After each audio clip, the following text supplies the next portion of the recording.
Alright guys, so in this video we're going to be going over workshop 4. So take a minute and open up, go to the tiny URL, download the two parts, the bracket and the pin, and open them up in SolidWorks. Also download the PDF and have it in split screen view so it could help you follow along.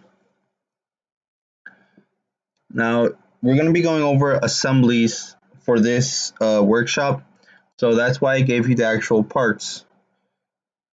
Now that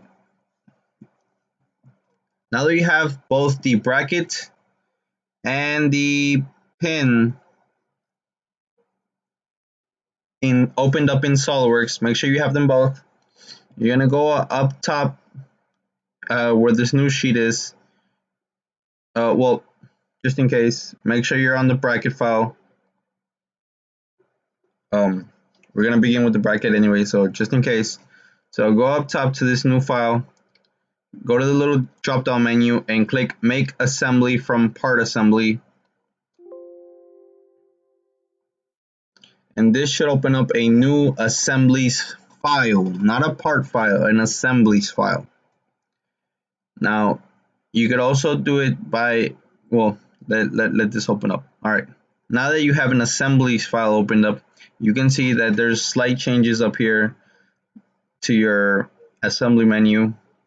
You could also open up an assemblies file by actually clicking on the white sheet and then clicking on assembly and OK. Instead of clicking on part, you click on assembly, and that should open up a assemblies file as well. Now, for this assignment, we're going to begin by inserting the component. Now, these two options that appear here are the documents that you have opened up already in SolidWorks. So that's why I asked you to open them up, so it's easier to insert. Now you can also insert parts by going to your computer files, finding the SolidWorks part that you want to insert into this assembly, and clicking and just dragging it into your SolidWorks assembly file. But for now, you make sure you have the assembly clicked, and then just click anywhere on the screen. You could click on origin if you want to center it at the origin, but for teaching purposes, I'm gonna click on a random part of the screen. There we go. Now we're gonna make sure that this bracket is aligned just perfectly. It's actually in the right direction, but we have to make sure that as you can see from the dimensions from the PDF file, it's the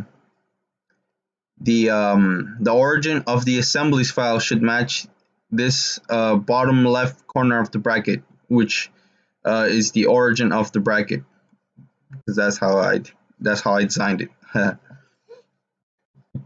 So to make that happen, since we didn't click on the origin at the beginning, we're gonna have to go here.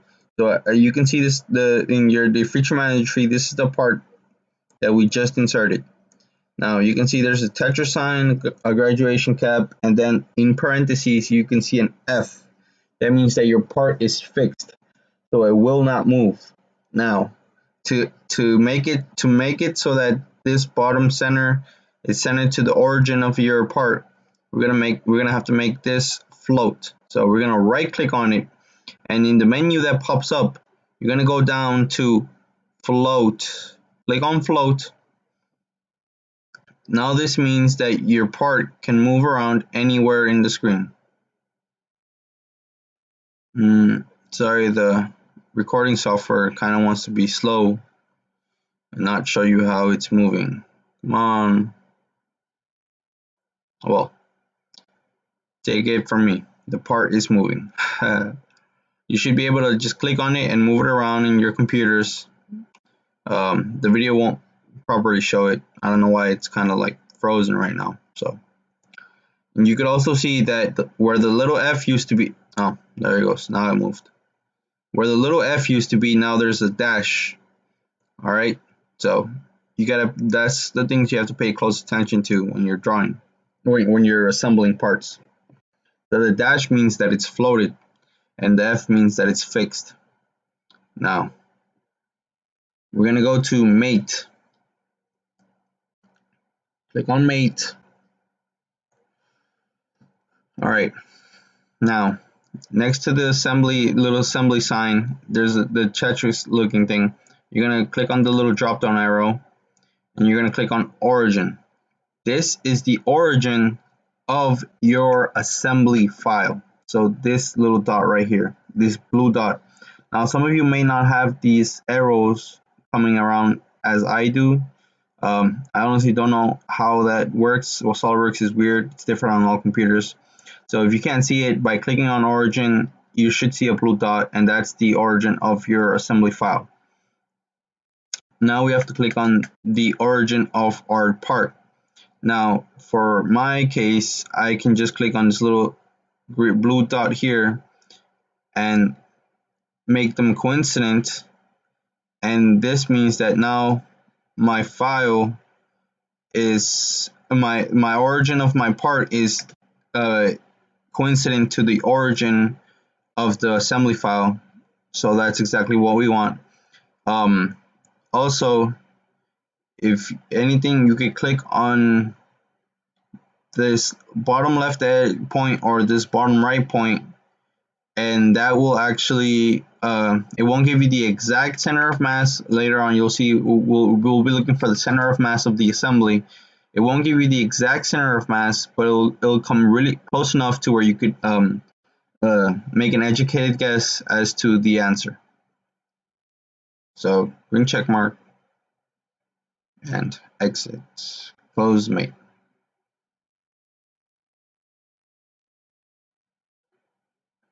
So now again, you're gonna have to right click on your assembly and fix it.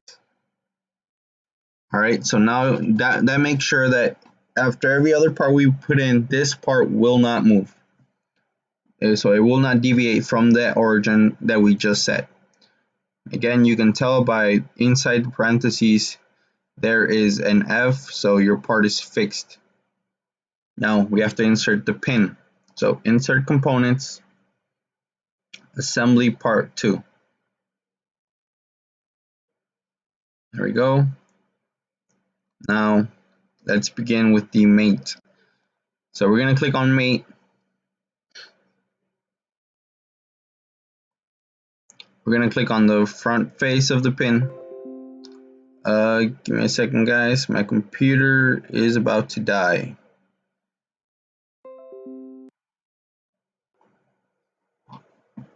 Okay, so where was I? All right. So click on the front face of the pin. Again, you should see this pop in your mate selection box. And now we're going to click on this interior face. Oh. So you're going to come and click on the interior face cylinder of the hole in the bracket.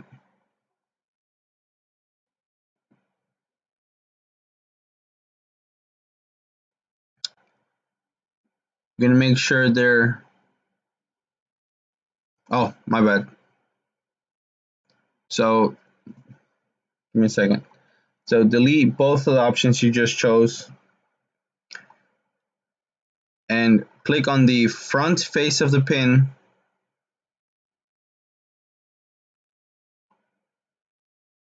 and the front face wall of the bracket.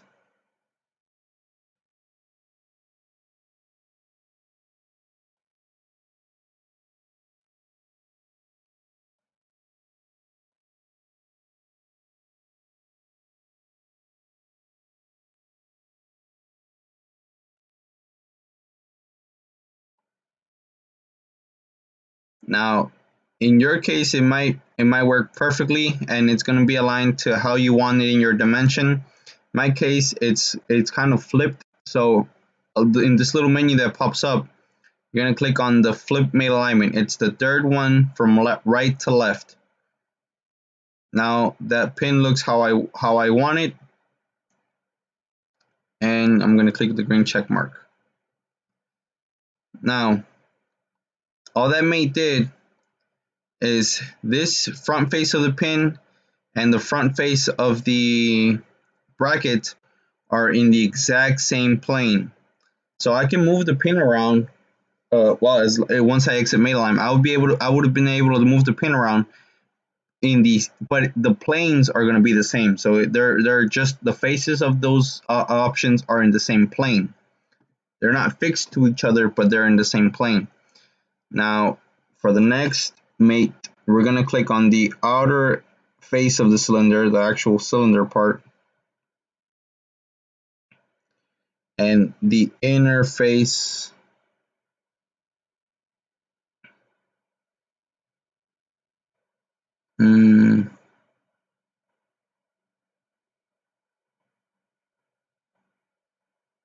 Again, I'm sorry, the software wants to be crazy. It doesn't want to record things properly.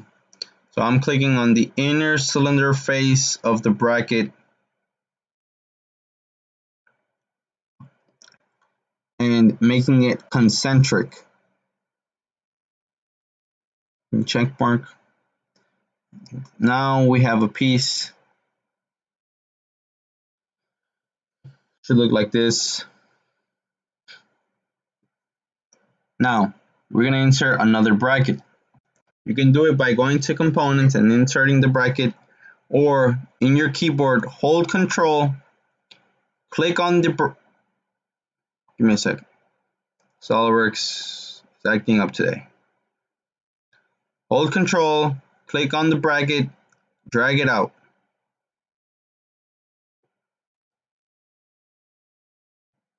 So, bam, really quick, really easy. We just inserted another component.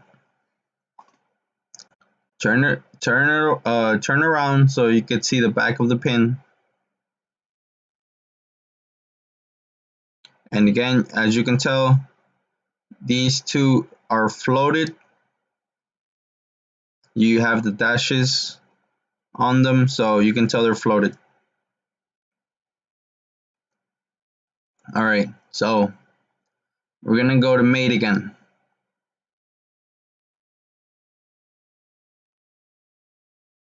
This time we're gonna click on these lower face of the cylinder of the bracket, and the face of the cylinder, and we're gonna make them concentric. Check mark, and that's good. Again, we're gonna click on the face of the cylinder, this face. Well, now I guess it's the back face of the cylinder. So the back face of the cylinder and the the face of the wall. Check mark.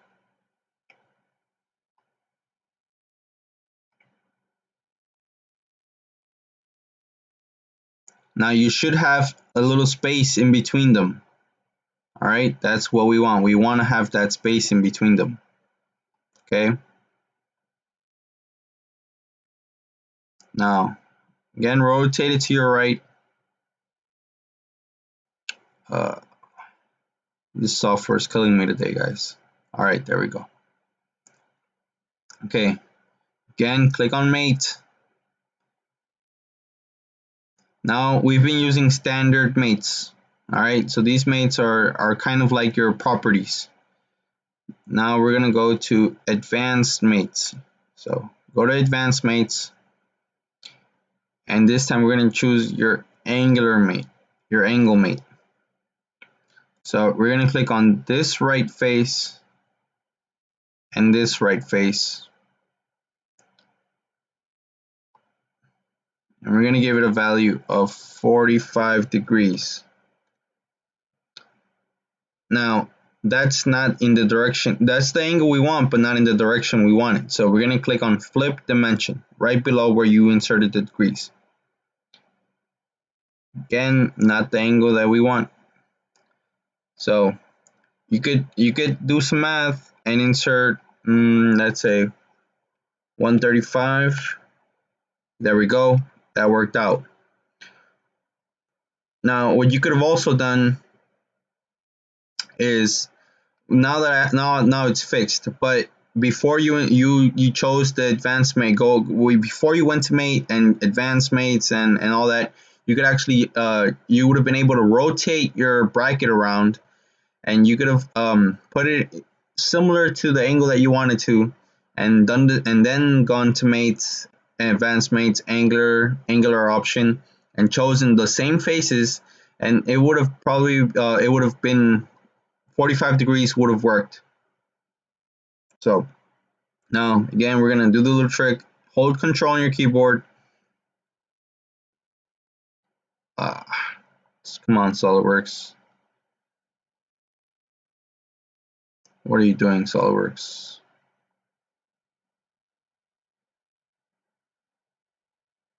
Hold control of your keyboard, click on the pin, drag out a new copy of the pin.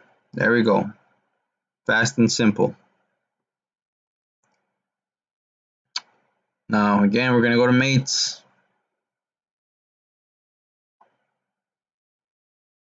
I'm rotating my piece around.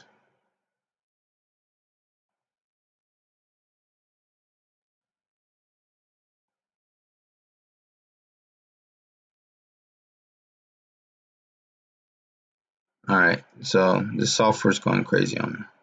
Come on. Okay, I'm gonna click on the back face of the pin.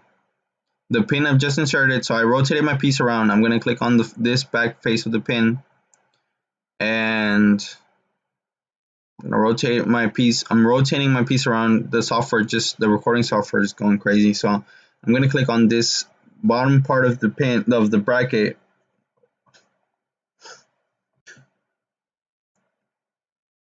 and again, if it's not facing the right way, you can flip mate alignment. But if it is, you don't have to flip anything. So pay attention to the design and the dimension and how everything's going through for you. Then I'm going to click on the outer cylinder surface of the pin and the inner cylinder surface of the hole in the bracket. Make sure they're concentric. Green check mark. There. Very simple mates. And we go to isometric view.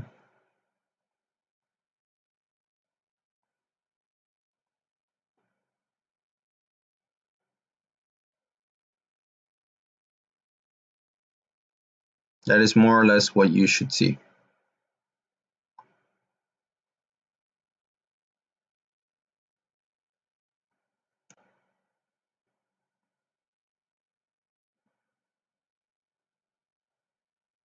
This is the front view.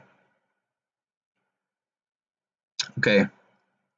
So again, do a little trick, hold control on your keyboard, click on the bracket, drag out a new bracket, and there. Inserted another bracket.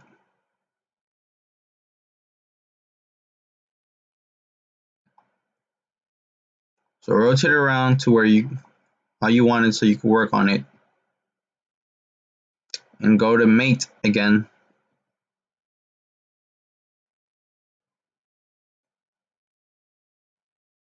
Now we're gonna click on the outer cylinder surface and the inner cylinder surface of the hole on the bracket.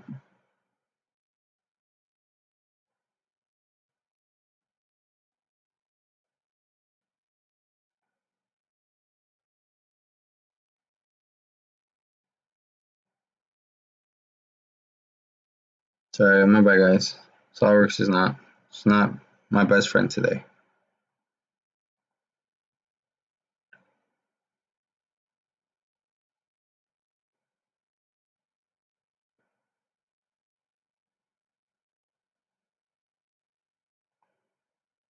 Outer cylinder surface of the pin, inner cylinder surface of the bracket, the hole in the bracket. And again, the face of the pin and the face of the bracket. make sure those faces are coincident.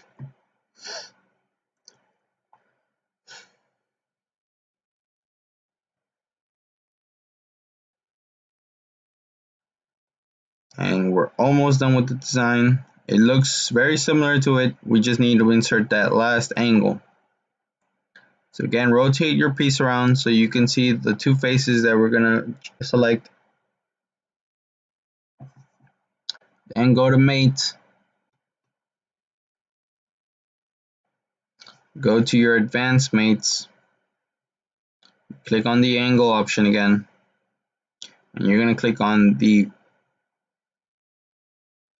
right faces on the side faces of the brackets. And we're gonna put in 45 degrees. That's the angle we want, not in the direction we want it. So we're gonna flip that dimension. There we go. There it is. In case it didn't work for you, again, just do some math.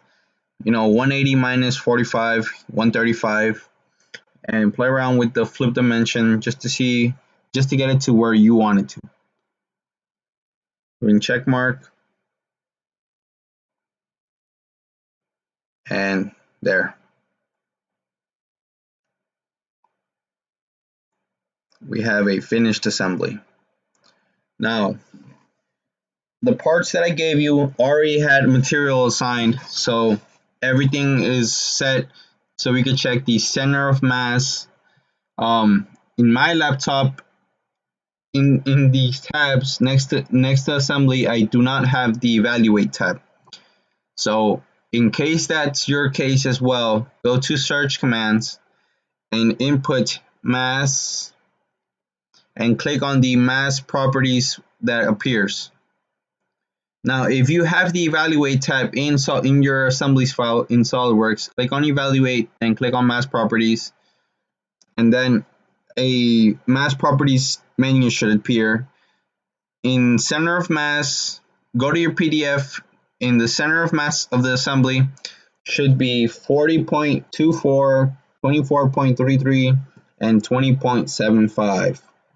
So perfect. The answer is C. Now, if you didn't choose the origin as I did, so I chose this bottom left corner, the origin of my part appeared to me, so I chose the origin of my part. Now, in case you weren't able to and you chose right over here on this corner or on the other corner part, your center of mass may vary, but it's not going to vary greatly. Like you should have gone x equals 32 or 40 or 42, depending on which one you chose. And so it would be off, but it wouldn't be off by a lot. And you would be able to you would be able to guess more or less the center of mass of the assembly, and it would be within that 1% margin of error. And when you take the CSWA, you also have that 1% margin of error, so you would have been fine in the CSWA, even if you didn't choose the exact origin. Thank you for tuning in. Hope you guys found this video helpful. If you have any more questions, just ask us in the SolidWorks chat or when you guys get to see us in the workshops. Thank you for tuning in.